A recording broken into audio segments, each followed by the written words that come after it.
Can you imagine how they felt looking over the horizon and seeing the chariots coming? They were just learning about God and what God could do, and now how small and powerless the Egyptians really were. The idea of faith and how powerful God is can be seen if we take time to look. If we take time to look, some of the stories I talked about, the fellow on the subway, the person, the electrician fixing the person's house. They're little things. Now we can say, well, that's just coincidence. I think it's doing a disservice to God. Okay? I'd like to think that somewhere or another, somehow, at some level, God was involved with that. Might not have been at that moment, but he taught that woman and that man about compassion for people who were different.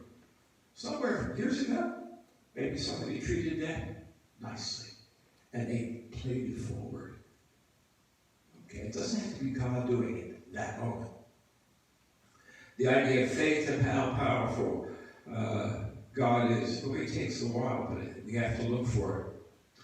I had a client a number of years ago that needed surgery really badly and did not have the money in the hospitals. This is years ago, weren't that forgiving. And by some chance, one of their relatives came into a heck of a lot of money and helped them out. We could look at this as chance, but I think again, it might be a disservice to God.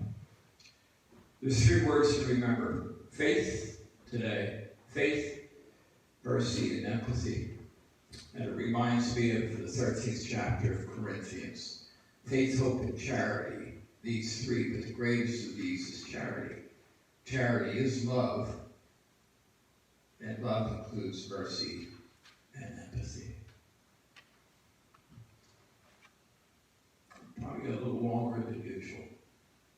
I don't know. Anyhow, amen. And if I don't see you on the way out, have a wonderful, safe week.